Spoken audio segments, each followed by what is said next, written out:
Welcome everyone to tonight's YouTube live fly tying session with Beulah Fly Rods. Thanks for having us, Beulah. We have Jonny King, the one and only. He's a incomparable jazz pianist as well as a really talented fly tyer. Created a pattern many of you may know called the Kinky Muddler. We're going to be tying a bunch of spey trout flies as well as maybe some dry flies tonight.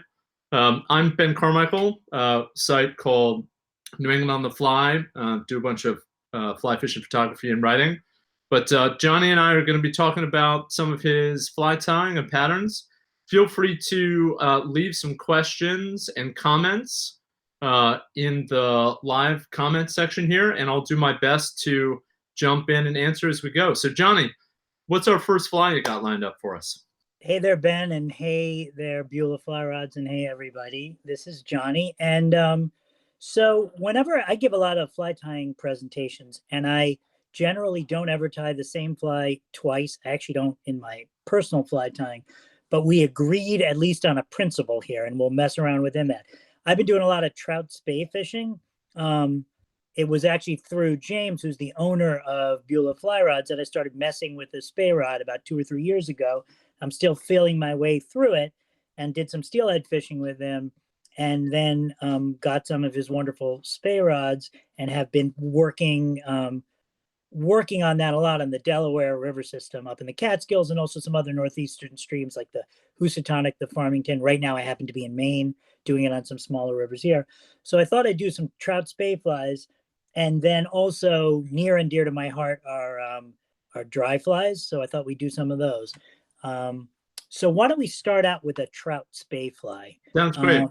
What hook do you have us on there tonight, Jonny? So very good question, because hooks matters for trout spey flies. Yeah. And obviously we should say that a trout, there's no magic to something being a trout spey fly. Any fly can be a trout spey fly, right? But there are certain principles that we'll talk about that are good for trout spey flies. So this is actually a spey or salmon hook. This is called a partridge up eye single. Forgot the model number. I think it has 16 in it. What I really like about it is it's a little bit thicker gauge wire than your typical trout streamer hook, but not thick enough to mess with hooking. And it's got this nice curved shank. And then the up eye is not too severe. If you look, it's not a straight eye, but it's just slightly up. And I just tie it on with a regular clinch. I don't do a twirl knot or anything. I tie a lot of Atlantic salmon flies, and I love those hooks for Atlantic salmon fishing. So when you use them for salmon, are you what sizes are you usually using? I'm using 6s, 8s, something like that. Which is pretty. I'm using 6 through 10. You know, it's a good size hook, but by way of comparison, here is a size 4 trout streamer hook, 3X long, and it's actually a little longer than this size 8. But it doesn't have that nice curve to it. Well, and so the curve is partially an aesthetic thing, but I also think I always wondered why have these slightly long shank hooks with this funky bend, but I actually think they help the flies track properly, which is really important in trout spey fishing. Yeah. So I'm going to start with a really basic fly. I'm going to do a version of a zonker with maybe just some little doohickeys that make it kind of fun. So we're going to use pine squirrel for the zonker. Really good for trout spey for a number of reasons.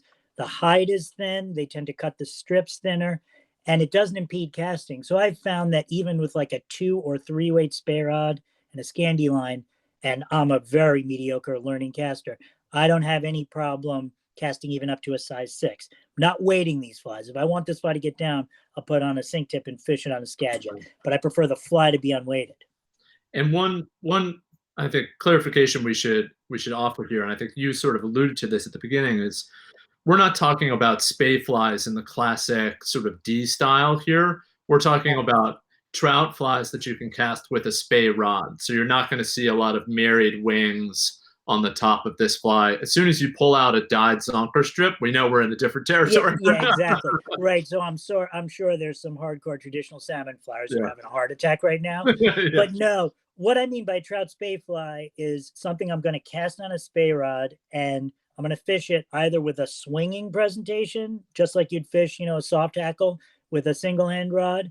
But I also do a fair amount of stripping, but it's not the typical chuck your streamer up against the bank, because I'm doing this standing on foot. Most of my streamer fishing has typically been in a boat, hitting the banks in flooded water, because otherwise I'm looking for dry fly fish. Right. This is more for swinging or strip a little, give a little, so it's sort of pop it along across the current. You might do the same thing for stripers. So let's, what we're first going to do is take some ultra wire. This is size brassy. This is a bright chartreuse color, which can add a nice contrast. But really, this is mostly just to bind the Zonker strip down. So I'll tie it along the hook shank. Salmon flies have a return eye, right? The wire loops around like that. So get that wire up to just before the eye and tie it in. And by the way, I'm using Benecki 12-aught thread here, which is something that I would use for size 20. That's really thin, really thin. But, I find that you get much better placement of materials with a thinner thread and carefully placed thread wraps. Sometimes it breaks, especially if you nick it on the point. But the reality is you don't hold materials on the shank by cranking down on them. If that was the case, I'd use gel spun. Right. I like the way this stuff holds materials. So let's dub a body. Now, I was never a huge fan of dubbing loops, but the more I use these kind of buggy, fuzzy dubbings, the more I became a fan of them, especially in streamer flies where I really want the shaggiest body possible. So I'm going to use something called prism dubbing. It's a lot like ice dubbing. Prism has some great colors. We'll just use, let's see, this is sort of a peacocky emerald green olive, and just take a little bunch there. And let me show you my way of doing a dubbing loop, which is nothing terrifically original, but I think it's simple. And once you get used to this, it's real easy. So just take off, whatever it is, 3, 4, 5 inches of thread. You can, to close the top of the loop, wrap your bobbin around it. But honestly, you don't need to do it if you just wrap back on it. So if I start the loop, let's say 1/8 of an inch in front of the back of the fly and just wrap back on it, that'll close it enough. Right. Then what I usually do is I take this dubbing twister. So I'm sure you've seen, I have some extremely fancy dubbing twisters with ball bearings, and you can sit there and spin, but they get in the way. I like the simplest device possible. This is a nice heavy one by C&F, and hook it right into your dubbing loop there. So you're going straight to dubbing, Johnny. You're not putting a tail or a tag on the end there or anything like that. No, because the Zonker is, remember, the strip is going to be bound across the top of the fly and then stream back. Now, some people simplify it. They'll just tie in the Zonker. They'll divide the fur right there, dub, and then tie it down. I find that it's a lot more secure with the wire, and I think it looks kind of cool. It creates, it's almost like a little rooster fish sort of skeleton effect. So anyway, here's the dubbing. And what you do is you just start feeding it into the loop. Now, since I've got the legs of the loop spread, it would tend to fall out. So what you want to do is just make sure each bunch adheres to the next bunch above it. Dubbing tends to stick to itself. The fibers mat together. And once you get it in there, you can spread it out a little bit to the amount you think you need to cover up the hook shank. So let's get... But you have a pretty light touch there. You're not jamming it in together or anything. No, because I like it spread out, and because it's really more about making it shaggy. Plus, remember, if you're going to fish this on a trout spey rod, you don't want it absorbing a bunch of stuff. So like I tie my woolly buggers this way. Woolly bugger, you'd wrap chenille, but chenille soaks up water like a mop. So the way I do it, different people have ways of doing it, but I pinch it below where I have the material, and I spin my dubbing loop hard. Then I let go, and that'll spin that up. But to really secure that, I will basically force those wraps, those spins up into the dubbing. I'll give it another spin. Now, remember, it's 12-aught thread, so you can't overdo it or you'll break your thread. Now, a lot of people will transfer it to like hackle pliers or something. But if you have a rotary vise, and I feel pretty comfortable tying on rotary vices and prefer not to tie on non-rotary vices. And so you're spinning the vise there. You're not actually rotating over with your hand in the dubbing loop. Correct. That's very easy because then I can place the dubbing exactly where I want it. And look at what a cool buggy body that makes, right? So I'll tie this off. And that I could have... to me, that looks like a green machine with some Atlantic salmon background, but... Exactly. Just maybe a little tackier. Yes, exactly. It's been out on the town all night. Yeah, exactly. So this dubbing needle, it's another great device from C&F Design. It has these little sort of wire brush. and I'll try to coax some of those materials down. You could, honestly, the best thing is Velcro on a stick. This stuff can be a little hard, but that's sort of creating the belly of the fly. So now we're going to put on our Zonker strip. So a couple of things about Zonker. I think I mentioned that I'm using squirrel. I like to use squirrel, mink. If I use rabbit, I use micro, they call them micro rabbit strips that aren't a full 1/8 of an inch wide, because rabbit strip has a thick hide, absorbs a lot of water. But the funny thing is, even though the hide is thick, the hair is less dense than squirrel. So it's longer, but you'll see when I wrap through it, when I rib through it, I'm going to bind down some hair. Another little trick is, if you look at the end of a Zonker strip, it's typically squared off. I like to taper it. So what I'll do is I'll cut a little, I'll show you guys, it's a little hard to do it facing me, but I like to cut a point in that material for 2 reasons.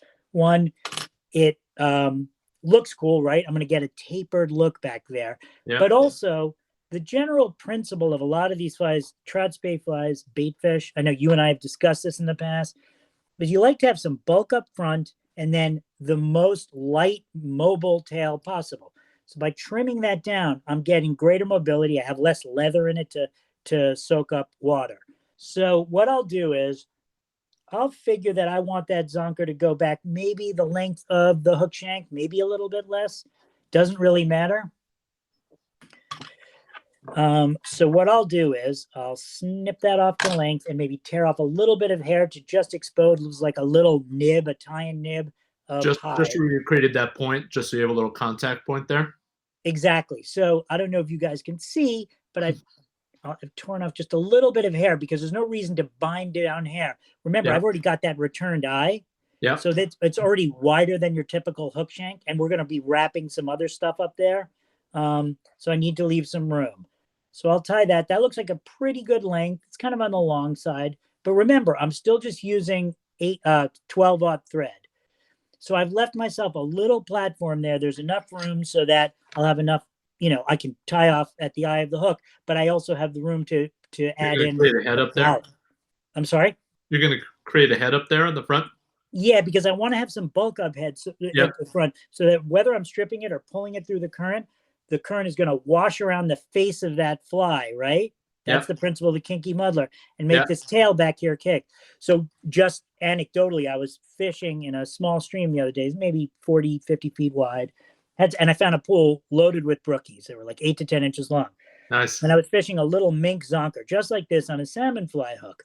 And I was just watching the fly. It had a big, thick head like I'm going to put on. We're going to put on a fur collar and then a hackle. And I noticed if I just let it sit there, the fly tracked properly. It was on one of these hooks, and the tail was just wiggling with that sort of frantic look, like, if you're a striper fisherman, like the tail of a bunker or a freaked out silverside. So what I like to do is, so this can be messy, right? If I just started wrapping that, look what's going to happen. I'm going to tamp down the hair. So you do have to separate the hair. The easiest way to do that is to moisten it just a little bit. And so you're pulling those fibers up towards the head there. You're pulling them up towards the front. Or at least perpendicular to the shank, right? Because I want to be able to wrap down. And I want like a Glen Plake, mohawk you got going on there. Exactly. But but that it's all going to go back when I finish the fly. So we'll tie that up there, right? We'll bind that well, here's another trick.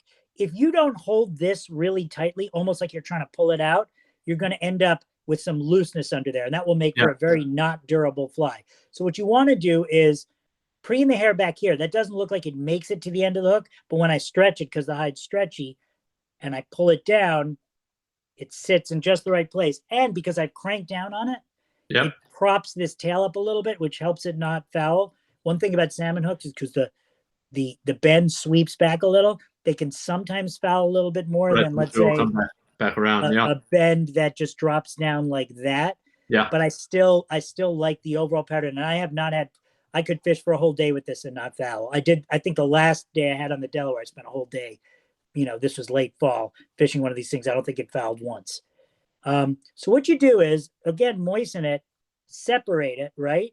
Just make sure you're not binding down too much hair. Now, it's okay if you bind down a little bit, but I don't know how well you guys can see the wraps, but you can see that I'm spacing these out evenly, and you have to sort of fuss around with it with your 2 hands. Gotcha. But doing is I'm pulling really hard. This ultra wire is strong. So I'm pulling really hard. Now, if I just did that and pulled it through, Right, you it pull the would hair down and stuff. Yeah. exactly. And I can even hold this with my right hand in my pinky finger and separate the fibers like that. Yeah. So there you go. And the other thing is, you're an Atlantic salmon fly tyer. I'm not. In fact, I think I've tied flies for every species on Earth, and I have tied some salmon flies. I even caught some Atlantic salmon on, but they were hair wings. The Oh, yeah. only thing I've never done is married wing, Yeah, serious salmon flies. Right. But so you like your wraps to be even, just aesthetically. And if you look there, I don't know if you guys can see, but those are pretty evenly spaced, whatever it is, an eighth of an inch. That's what they are apart. Yeah. And pull this up right to the front of the collar. And see, when I sweep that back, you don't get too much of the mohawk. No, it evens out there. You don't see that spacing at all. Right. Now, of course, I could have just bound it down, but like I said, that gets a little shaggy. And Yeah. I like also, sometimes you can use a bright colored wire with a contrasting body. Didn't do it here. Another thing, if you've ever tied with wire, this is brassy sized ultra wire, so it's not the small stuff, is don't cut it because it messes up your scissors. Just twirl it and it breaks. Right. And I'll be able to use that. So you did say that chartreuse colored wire, right? Yes. Yeah. Here it is. This is an older spool. I don't know if they're making quite this color anymore, but you can find all kinds of wire. It doesn't even need to be, it doesn't even need to be a fly tying wire. So again, since we have, wrapped through it, it's a good idea to pick out some fibers, right? And what are you trying to do with that? You're just trying to make sure it's a nice even spread along the top there? I flipped the fly in the vise. So I want the fly to have a belly, right? Because, baitfish are not all dorsal surface and no belly. They're usually the opposite. But the shiny, like the Delaware has a lot of black nose dace. It's got a dark back, a little bit of a stripe, and then a kind of whitish, kind of little hint of olive belly that's real shiny. So, you guys may be able to get a little sense of that, but you'll see that kind of sweeps back and creates that belly shape by suggestion. And as you know from saltwater baitfish, the bellies of baitfish are often really translucent, right?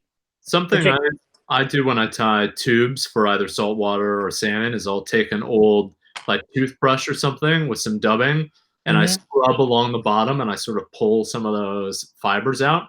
Or you're trying to create just a little bit more sort of area there on the bottom. Is that what you're doing? Yeah, it's like a little bit of halo, because what you don't want is too much. You don't want it to look solid, right? Because baitfish bellies tend to be kind of translucent. Yeah, some of them are not every single one of them. Not that we're not this is not a trout spey thing, but sand eel is actually translucent across the back and opaque on the belly. But a bay anchovy, right? What could be more translucent than a bay anchovy? Yeah. Okay, I want to show you guys a really cool material to use for the front collar of this. I've been using this for a bunch of years. Another guy associated with Beulah, who's going to be tying some flies, I think, in one of these upcoming weeks, Bruce Berry, is also a distributor for this great tube system called Pro Sport Fisher. And among other materials, they have this American opossum fur. So I grew up tying with Australian opossum, which is real fine and buggy, good for caddis flies. This stuff is longer and has guard hairs. But what's really cool about it is that the underfur is kind of stiff. So it almost has a quality like polar bear. So when I tie it in as a collar, for instance, if I used rabbit or squirrel for the collar, it would just be super soft like this. I want some stiffness up there. That's almost the principle of like a muddler minnow or something where you have that collar. So what I'm going to do is I'm going to take this cool clamp. This is the subject of great controversy in the fly tying world because it's a $45 metal clamp. It's a killer device for grabbing some hair off the hide. And this is what you do. Who makes that? Swiss CDC, the same people who make this really high quality CDC. Gotcha. So you just fit it right in and with that point, slice off. Can you angle that up a little bit more just so we can, there we go. So we can sort of see what you're doing. Yeah, there you go. Yeah. So I'll do it again. What I did is I just slide it in there. Yeah. Pull it up, and then I can divide out a nice amount for a collar. And this is a kind of orangey tan, but I'm going to wrap a hackle in front of it. Now, when I put this in, it's going to look real messy. It's a very messy material when it's wrapped, but it's got some volume. So it always looks better if you wrap some kind of hackle in front of it. But the combination is killer. And I have found that both mechanically and in terms of appearance, mechanically because it creates that bulk, that shield up front to deflect the currents. And in terms of appearance, it creates this kind of open, slightly translucent thing. So we'll make another dubbing loop. Now, if you're not sure, here's another trick. You don't have to do this, but if you're not sure that your thread, let's say you're using a 12-aught thread, is strong enough, you can double over on the dubbing loop. So did you see what I just did? Yep. Okay, and then you can close that off. So now I've got a doubled section of thread, so it'll be a little thicker to hold these in. Johnny, sorry to interrupt. We got Eric Reed and Eddie Howells, who I know are friends of Beulah and you, saying hello, as well as Spinoza Rod Company saying hello. What's up, guys? We've also got Piper Cole, who I know is from up in Marblehead, Mass. She's been up Atlantic salmon fishing before with her dad up on the Matapedia, saying she could start to see that tool used for some Atlantic salmon hair wings. So, oh, absolutely. You can use it for all kinds of stuff. It's great. We'll tie some other flies with it so I can show you. I'll show you a really cool caddis fly. So see that little amount there? It's got that those long kind of shiny guard hairs. Want to make sure it's a little hard to get this all in the image, but what you do is you stick the point in the dubbing loop, pinch the hair, and let go. So I now have it like that. I might want to just straighten it out a little bit, but can you see that? We can see that now. Yep. So keep it pinched, because if I let go, that'll all come cascading out. But oops, I broke my thread. So nope, I can retrieve it. Well, this is live, folks, so here you go. I got it.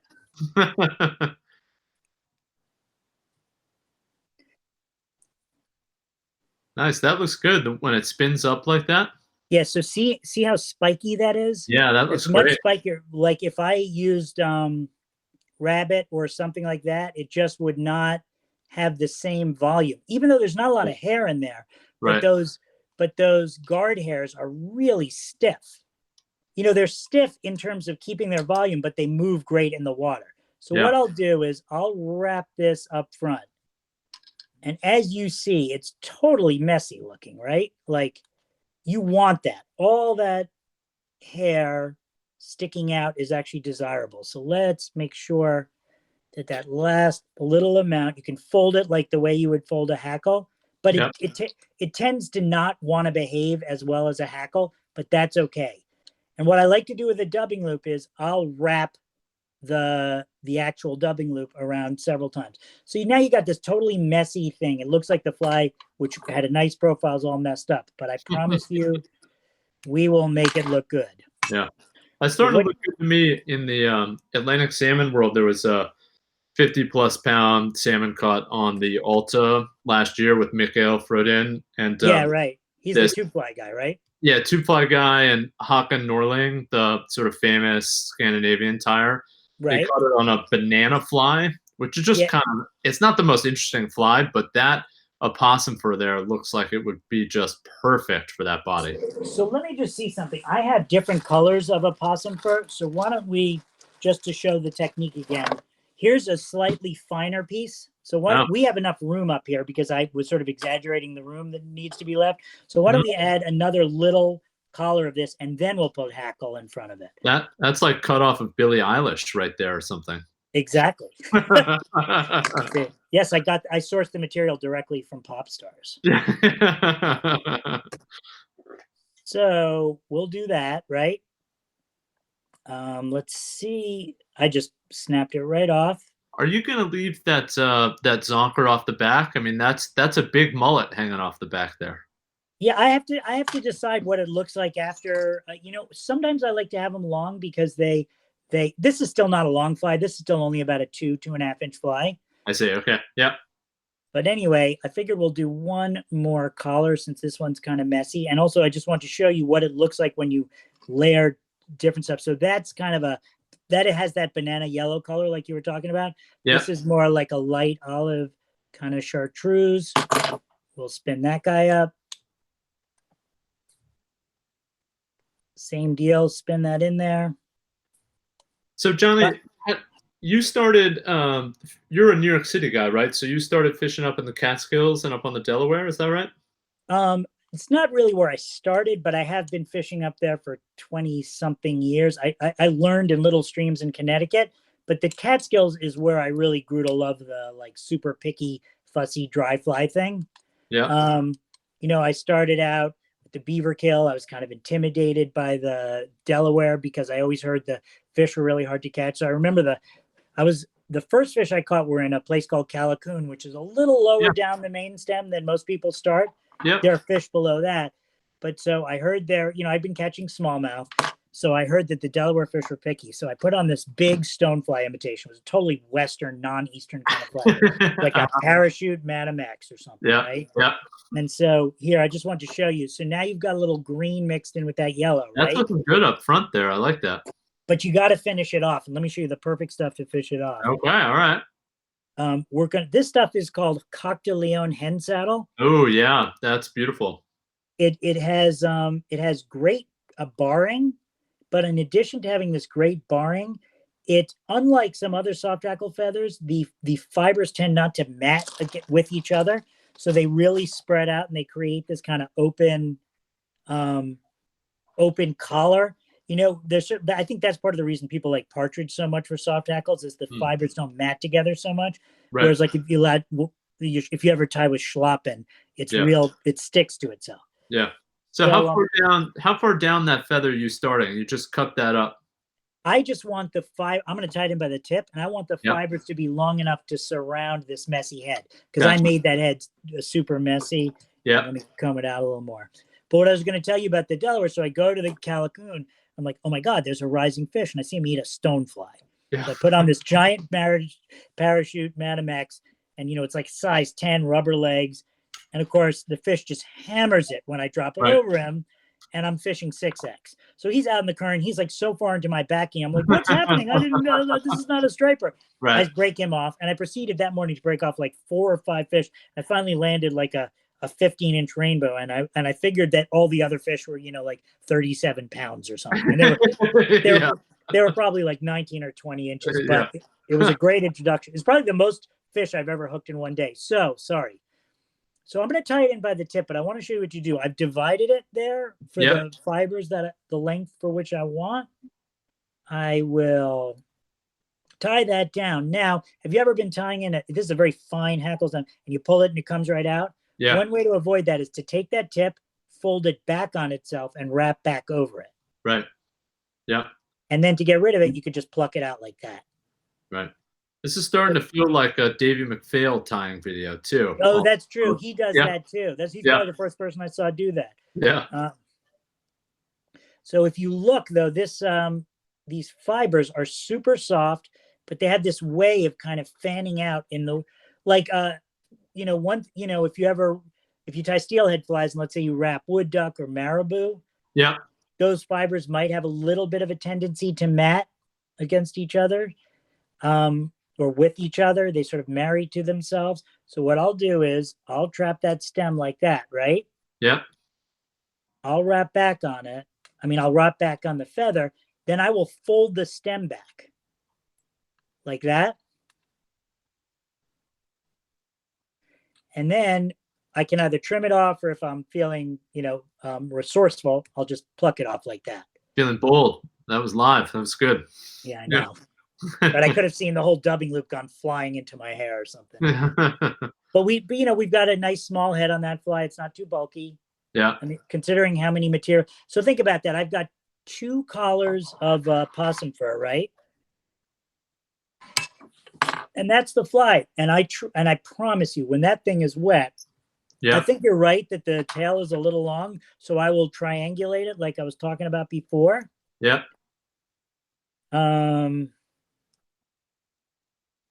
So Johnny, we got some questions have come into me over text here, not over the chat from people who are watching. Great. Friend of mine is an avid trout fisherman here in Massachusetts. Lives here in Concord, Mass. Just asked me yesterday. He's never been to the Catskills and wants to go to the Catskills. So trout fishermen, first time to the Catskills, where do you recommend they go? So that's a really interesting question because my favorite is the Delaware River system. It's all wild fish. I mean, I think there are a few escapees and the Upper East have, but it's all wild fish. It's a very challenging place to fish because it has lower fish counts than other rivers, except for the West Branch. The West Branch has a lot of fish, but those fish see a lot of pressure. They're all great. The Beaverkill and the Willow Emuck are great. I don't really fish the Neversink, so I'm not qualified to say. Right. I think the Beaverkill is sort of a great place to start, but you got to do that, before, let's say, June 15th when the water's still pretty historic too. I mean, you're not going to find water with more hallowed ground than up there. Yeah, and you see the full range of anglers on the Beaverkill. Right. The Delaware, there's all the self-appointed experts. They're the guys who've been fishing there for 500 years. But if you want to go catch a big fish, so let's say you're fishing in Massachusetts and you regularly fish whatever, the Swift, the Deerfield, or I used to fish the Quinnipoxet a lot near they used to have a lot of wild fish in it. But if you want to go catch a 20-inch fish, you should probably go to the Delaware, and you should probably, for your first time there, hire a guide to float you wherever they want to float you. The West Branch has the most fish, and it's the most crowded. All right, so back to your fly there. So you've just finished that up.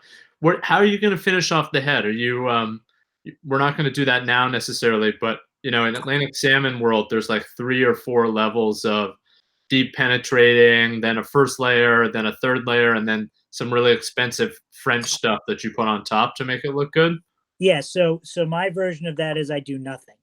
Okay. I have found that my whip finishes hold. They very rarely come out. Sometimes I'll do 2 whip finishes. Sometimes I'll take a little bead of Sally Hansen's and put it. I've tried everything. There's some nice Renee Harrop head cement that's water based. It's nice to seal it in. The problem with this is there's so much at the front of this fly between the 2 collars of fur and fibers that want to suck up head cement. And the last thing I want to do is do anything to restrict the mobility of the really fly. hard. Yeah. So my technique is I do nothing.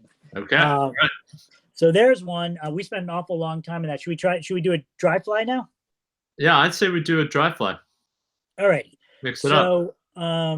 Jonny, but before you start on that though, we can't see your whole vise there, but you're tying on a really exceptional vise that probably few people have seen. Do you want to talk about the law vise for just a quick second? Sure. This is so like if you're a collector of stuff, this would be a collector's item. This was made by a guy named Lawrence Waldron, lives in England, and he machined them. And back when I got it 15 or so years ago, Lawrence was still making them. And it was sort of in the price range of like, a high-end Renzetti, let's say, or a Stonfo. They were accessible. And I got it through a Dutch fly tyer named Hans Weilenmann. He used to work with Lawrence, used to come to the shows and tie with us. It's an amazing, amazing vise, though. And so the prices for these things are ridiculous now. It's like a Charlton reel. They're not made anymore. Yeah, I mean, it's like a down payment on a house for some people. But what's amazing about it is I routinely will tie an 8/0 bunker fly that's 13 inches long, and I put the hook in one of these 2 grooves, and I've yet to find a hook that I cannot hold. If you put it in one of these grooves and you just rotate this little star wheel, that thing, it'll hold it rock solid. I could lift the vise with it. Right. But then I put in a little size 20 and I put it right in those tips. I don't have to put it in the groove. This is a mid-size, I don't know, a 12 or a 14. You just put it in the tips, right? You rotate it this way. There's no cam. In other words, you don't push a little cam. Right. You just wrote this. But I bend that hook before I could move it. Yeah. This, by the way, is a super cool new hook. It has a goofy name, but it's from Umpqua. It's called the Stubby T. And it's really, wonder if I have any packages of them. Yeah. What I like about it, it's got, I don't know if you can see, but the bend is like got a little V in it. It's like a V-lock bend. Put your hand behind it just so we can see a little. Yeah, there we go. Nice. Yeah. And it's got a little thicker wire. I have found with some of the bigger fish on the Delaware, an 18-inch rainbow in the spring and fast water will bend out a lot of dry fly hooks. It's got a little more heft to it. Is that a down eye or a straight eye? No, it's a down eye, if you can see. And it's a short shank, which I like. So let's tie a fly called a Splitsville caddis. So this is my favorite caddis pattern. I've been tying this, I don't know, maybe 12, 15 years. It is commercially available. Orvis and Fulling Mill sell it. But this fly was inspired by my friend, one of my heroes, Bob Quigley, who is also close to the Beulah guys. And Bob had this cool technique he developed called hackle stacker, where you wind a hackle up and down a loop of thread. Yeah. And I was trying to adapt that to a caddis fly. My problem with most caddis flies is you have the wing and then you have a band of hackle up front. The problem is the wings on a caddis go almost to the very front of the bug, right? A little tent shape, and it's a triangular shape. So to have the wings just start in the middle looked funny to me. So I could never adapt to the hackle stacker to that. So I tie in the wing and then I do my little loop of hackle. Finally, I created the loop of hackle, put the wing in front of it, and use the hackle to divide the wing to create like a delta wing caddis. Yep. So here, I'll show you. It's an easy fly to tie, but you have to learn the hackle stacker. So while I'm calling this my fly, I owe the technique of the hackle stacker 100% to Bob. Bob's no longer with us, but I think one of the great creative fly ties of all time. So this is just hair's ear dubbing. Don't need a dubbing loop for this, right? You just spin it onto the thread. Yep. People ask, how do I dub? I just spin it onto the thread. Sometimes I wet my fingers. I don't make it super tight because I want it to be buggy. Right. And you don't use any wax either. No, for some, there are certain, like in a dubbing loop, you might need to, but now, I mean, I think this thread is lightly waxed. This is a Semperfly thread. Yeah. No, it's really just about controlling it with your fingers, right? Yeah. So there you go. By the way, one thing about a caddis is people will make a sort of tapered, getting wider towards the thorax. That's true for a mayfly. It is not true for a caddis. Yeah. A caddis is actually a little bigger in the back.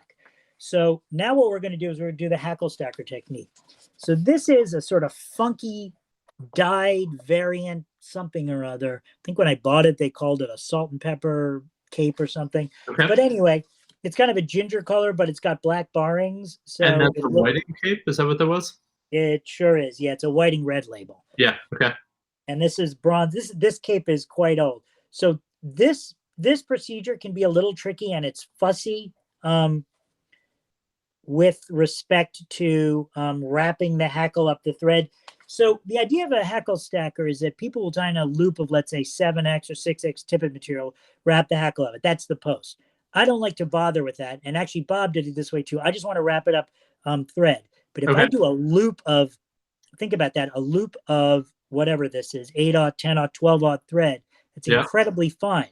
So the hackle will tend to break the stem, and it breaks maybe 1 in 10 times. So what I'll do is I'll take this hackle and I'll pinch it off higher up the stem to get where the stem is a little thinner.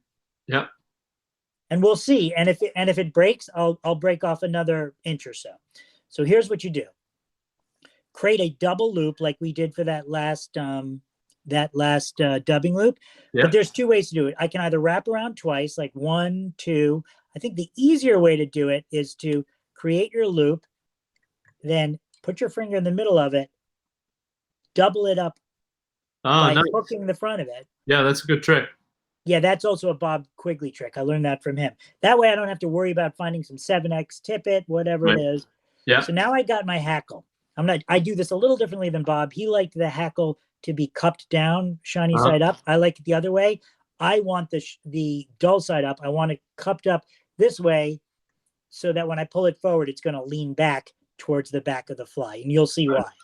So what you do is I've got the loop in my middle finger, my left hand. That one little difference right there can make a huge difference in the outcome of the fly too. We're trying to tie some ghost stone flies, and a friend of mine just flipped the hackle over, and that made the whole difference in the world right there. It's incredible because even the high-end capes are pretty seriously cupped. Yeah. So if you saw what I did is I tied it in so the stem is in front of the loop, right? I got my forefinger, my left hand. And what I'm going to do is I'm going to wrap it around. So when people first see this, they think it's really difficult. It is not at all. But the key to this, to avoid a lot of aggravation, is tie the stem in front of it and have the hackle pointing away from you. That way you can feed it around this way. Yeah, interesting. Okay. Because if I did it the other way, it'd be so much more awkward to wrap. So you got to have the really light touch, or you'll break the stem. Are you feeding it vertically up, or are you just wrapping it around the base there? No, I'm just wrapping it around as if this was a parachute base. If you had a gallows tool or something to hold it, you could do it, but I prefer just to use my finger. So what I want to do is I want to wrap up, I'll do anywhere from 8 to 14 wraps. I want to wrap up to basically occupy the same area that's left on the hook shank because I'm going to fold this loop over. So I might do a few more because I can compact these, and then I'll go down. And once I go down and I'm over that first layer of hackle, I can put a lot more pressure on it because now it's not going to break. Because now I'm wrapping it around something that's a lot thicker. Right. The delicate part is wrapping it around just the 2 legs of thread. So what I'll do is I'll pull that back, sweep all those fibers back, tie this down. Snip off that hackle. Got a few. And let me tell you, so I have this little, whatever, 2.5, 3-inch piece of hackle. I can easily get another, maybe even 2 caddis flies out of that. Yeah. Remember, I'm just wrapping it around thread. So you can compact this hackle in one of 2 ways. You can spread the legs of the loop. Yep. Or you can just do it with your fingers. Just do it gently. Now, since we're ultimately going to fold it forward, I like to fold the hackle back. So what I do is I divide it and I just force it back. So it's like folding a hackle as you're going to wrap a wet fly hackle. Yeah. So you see how now most of that stuff, it doesn't have to be perfect, but most of that's out of the way. So now we have a choice of wing materials, but I'll do the wing material that I have used the most in this fly. Let me find some deer hair. Here we go. Here's some what they call X-caddis deer hair. You probably know what an X-caddis is. It's a Greg Matthews pattern. Yeah. It's dark. I prefer. Johnny disappeared. There we go. You guys still see me? Yep, you're back. Okay. So I'll take out a little tuft of this deer hair, right? And I will comb out this deer hair happens to have a lot of underfur. It's really important to comb out that underfur because it affects how it flares. Yeah. And it's not critically important, but I'll put it in a stacker. And the amount of deer hair I have is about what you would do like for an elk hair caddis. Okay. Or maybe a hair less. But I'll do something different. So first of all, the body on a caddisfly tends to be shorter than the wings, but these wings are going to be a little splayed out. So it's either like an emerger that got damaged while emerging or a spent fly. You know, the caddis come back to lay their egg. So I'll make sure that that's maybe just a hair longer than the hook shank. And I'll trim it off right at that amount. I'll square it off. So in other words, there's no tapering, nothing like that. It's as square as I can make it. Yep. I'll go right to the front of the hackle stacker, sweep that back, and do 1, 2 wraps down, right? Like an elk hair caddis. Maybe I'll do a third one. And so that material is going to pop up on you. Yep. Exactly. But here's the thing. Have you ever had the deer hair on an elk hair caddis spin to the side of the hook? Yeah. The way to avoid this is a trick I got from Hans Weilerman, who helped me get this vise. Okay. Is after I've bound it down like this, do like a cross wrap through the butts of the deer hair. Interesting. Okay. At a 45-degree angle. And then unlike a elk hair caddis, I'll just bind that down because we're going to dub over that. Yeah. Okay. So remember, we got the hackle stacker back here. Yeah. We got the deer hair there. So what I usually do, I tied sort of a hare's ear color for the body. I often use a slightly darker color for the thorax. There are a lot of caddis flies, like the famous apple caddis, which is a kind of a granum that we get. They call it the shad fly. It's a bright green one. The bodies are bright green, but the thoraxes are tan. Sometimes you get a tan body and a darker brown thorax. So I'll take some hairs here, right? Cover up these butts. Okay. Now I've left just a little room at the hook eye.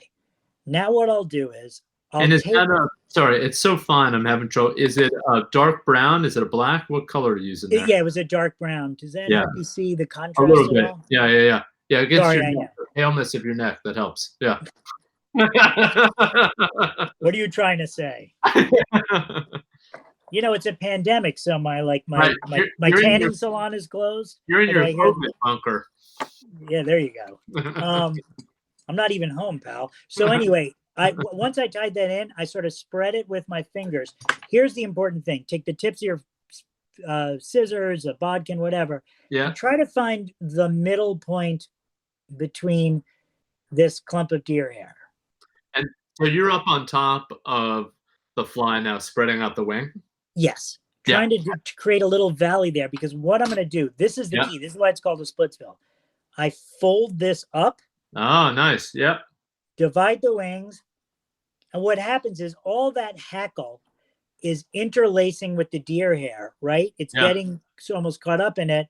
That looks nice. Yeah. And then I've got to tie this off of the front. And if you see how it's kind of spread eagled the wings there? Yep. So what I'll do is I'll fold that forward. Now this can be a little tricky tying it off up front. And there's some really important tricks for this that I can show you. What I will do is if I just try to wrap it down that can be difficult. We did it there because it's a size 12 hook. But imagine I'm doing this on an 18, which is pretty common caddis size. What I'll do is I'll create a loop of thread like this, right? Then I'll take the forefinger of my bobbin hand, put it there, and now the thread will get forced to trap that down. Huh, yeah, okay. Want me to do that again? So I've got it loose. I put that there, and now I've trapped this under one wrap of thread. Yeah, maybe I'll do another. And what I'll do is I will pull this forward as hard as I can, almost to the point of breaking it, right? And that will spread out the wings. You don't exactly see the procedure, but.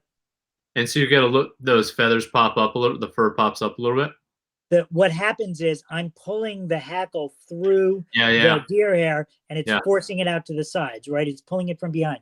Right. So I pulled it really hard forward. Maybe I'll do another wrap, pull it as hard as I can, then fold it back on itself really tight and wrap back on it. So that way it can't come out, right? Because I pulled the loop of thread forward and then I tied it down and folded it back on itself. Yeah, kind of like what I did with the feather. Yeah. Get rid of that. And then whip finish. This is a great fly. So this is a killer fly in the Delaware, and I know a lot of guides are using it. But like my friend John Harder, who was one of the main designers over at Rio, he recently retired. He used it a lot on the Missouri, on the Henry's Fork, on the Madison. He likes to skitter it. He's a master of it because you got hackle and deer hair there. So that's called a Splitsville caddis. And let me see if that's going to float really nice. Can you guys see the separation of the wings? A little bit, yeah. Yeah, there we go. Can see it there. Yep. Yep.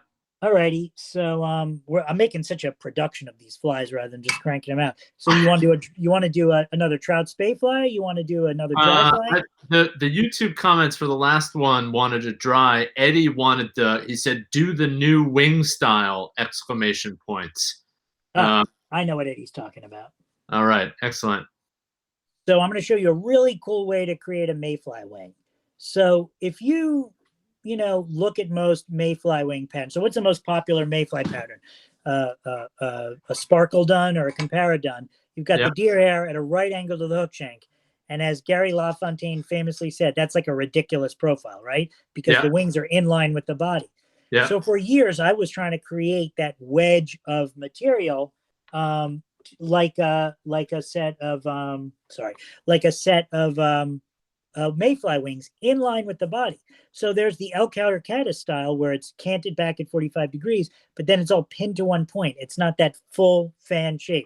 So I came up with a way that I think works pretty well to do that. So this is, I like straight eye dry fly hooks a lot. Yeah. Particularly for longer mayflies. Sometimes I don't have a pair of needle nose pliers. Sometimes I'll bend the front quarter of this hook up just to make the thorax sit up a little better. Does that make it more? I've tried to do that with either saltwater hooks or salmon hooks sometimes, and I'm worried that I'm making the hooks more brittle when I do that. I haven't had that experience. There's a hook called a Weimer True Form hook. This guy Paul Weimer would tie. I think they were parachutes, and they're great flies. It's a very long shank and has a very severe bend. There's also one called a Darrell Martin mayfly hook that has a slight bend. I just like a slightly longer shank and just angle it up maybe 20 degrees. Yeah, 20 degrees. Okay. Huh. So I'll put a shuck on this. Obviously, you can put on tails and split them. I like to use this Micro Zealon, also from Blue Ribbon Flies. That's my... Sorry, what's that flashed across the screen? What's the Micro Zealon there? Micro Zealon, this is it comes from Blue Ribbon Flies. You can buy Zealon or any kind of sparkle yarn, Antron. Yeah. But the best material I found is from Blue Ribbon Flies out in West Yellowstone. Yeah. Okay. Alrighty. So let's see. We'll put this shuck on. We'll tie tan body. I'm just using some dry fly dubbing. This is Renee Harrop, dry fly dubbing. So I'm doing sort of a generic tan mayfly. This could be, we're about it near Hendrickson time now. Yeah. And even though people always tie their light Hendricksons with that pink body, I find that more often than not, they're kind of a dirty grayish olivey tan. We've got some Hendricksons coming up just sort of south of us here, and it's driving me nuts that I can't drive down there and go fishing. Well, I know people are, but I haven't made the trip down yet. In what river? Are we saying that live? No, down on the closer to the Farmington and stuff. Right. Starting to come out. Yep. Yeah, the Farmington has a pretty good Hendrickson hatch. I usually fish there maybe 2 or 3 times a year. I don't do it like so. Anyway, there's the body. What we'll do is we'll take a hackle. This is a really nice whiting. This is dyed grizzly. Grizzly dyed done. Yep. We'll get a slightly larger hackle. Look at how long these are. They look like a saddle hackle, even though it's from a neck. And this cape is probably 5 or 6 years old. What you do is now I want it also. So you take that from the middle. Is that what you're doing? You just broke that in half? Yes. And I want it, again, shiny side forward because I want these fibers cupping back. Yeah. So I'll tie it in that way. So far, nothing unusual about this, right? I've got that thin dubbed body. Now what we'll do is we'll dub a thicker thorax. And you want the thorax to be thicker because you need a pillow to wrap this hackle through, because we're actually going to bind the wing across the top of the thorax. And I'll show you what I mean in a second. And for the wing material, I often use deer hair. I can use that. Thought I saw a couple of CDC feathers here. All right, we'll just use deer hair. You can use anything. You can use synthetic fibers. Let's just do the deer hair. So you'll grab another tuft of deer hair. It just needs to be long because you're going to tie it in and trim it to shape. Yeah, okay. So sorry, I had to grab that off screen, but that's all right. That's all right. So, and you're not just creating it thicker up at the top there, so you have a pillow to tie it down on, right? I mean, that anatomically, that also is a sort of more accurate representation of the shape of the bug you're tying. Exactly, right? So, actually, you know what? I stacked this hair, and that was kind of pointless. You don't really need to stack there because we're going to trim it.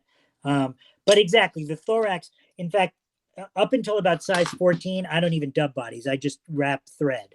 Yeah. Because you can't make the body thin enough. So what you'll do is you'll take this deer hair and you'll tie it in right at the front of the fly.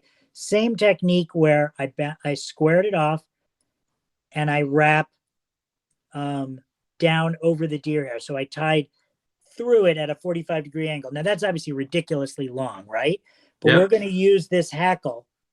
We're going to wrap one wrap of hackle at the beginning of the thorax. And now we're going to use this hackle to bind down maybe quarter segments of this deer hair along the top of the thorax. Yeah. So rather than, tying it all into the front, there's about a quarter of it. Look what happens. I crank down on that and see how that pops up at a 45-degree angle? Yeah, nice. Just like a Hendrickson or a March Brown. An Isonychia has really big. This makes a great Isonychia. Preen back some more. And don't worry if there's a few extra fibers.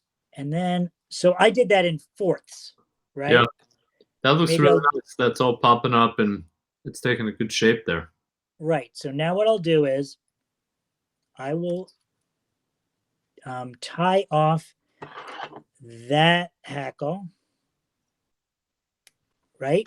And there's still a lot to be done on this fly. It's simple, but what I like to do is dub over the front because the wings don't start right at the front, unlike a caddis fly. You want a little head on a fly. And I tie these flies with pictures of mayflies in front of me. Oh, right? Dude. Like, just do, find out the Latin name, do a Google image search, it's Isonychia bicolor. Right. Ephemera, or, Hendrickson done, whatever it is, flav. So see, I've got that there. I've just dubbed in front of it, right? We'll tie that off, and then all that remains to do to this fly is to trim it. 2, 3, 4. I don't use a whip finish tool. Just hand whip finish, all of them. Correct. So here's what you do. Get a curved scissor. Yeah. Flip the fly in your vise, and then trim it to that kind of wedge shape. Because remember, it's not coming from one place. It's bound along You don't need a curved scissor, but it helps. So you're cutting straight up on that. Straight up, and then I curve it a little down towards. Yeah. Okay. Yep. Yep. And that has, and then what I like to do is I like to have it sit flat, have a fair amount of hackle. So I'll take my curved scissors and I'll create just a little channel of hackle fibers in the middle. Oh, interesting. Okay. Yep. So it's kind of V-shaped, maybe, flat. So, but it's hard to find another pattern where you got the wings in line with the body. Yeah. And you can see that thing from a mile. It's so realistic, that wing profile, that if you got a hatch of Hendrickson's, I was doing this on the Upper East Branch, I couldn't pick my fly out from the Yeah, that looks really nice. That's going to float beautifully. And that's an easy. Yeah. So I sort of made a big production. We only got through 3 flies, but that's probably good for tonight. Yeah. Jonny, thank you so much for sharing your insights. That's really, really beautiful work. Thanks for having me. It's not the last time either. You're hosting maybe next week with Bruce Berry on May 5th with Beulah. You're a glutton for punishment. You're coming back for more next week, huh? No. My plan would be to punish Bruce mercilessly. he deserves it. Get him in the hot seat, and I'll just insult him. I won't ask any questions. Do you want to, before we wrap up, we even your kinky muddler pattern is one that catches fish all up and down the East Coast. If people are looking to learn more about your kinky muddler, where would you direct them to? How would people learn more about that? So I wrote an article for Fly Fishermen about how to tie it a number of years ago, and you just do a search, kinky muddler. There's some videos. I did one with Beulah down in Mexico a number of years ago. We did one at the Edison show. Down at Baja, there's some articles. Some other people have actually written some articles about it.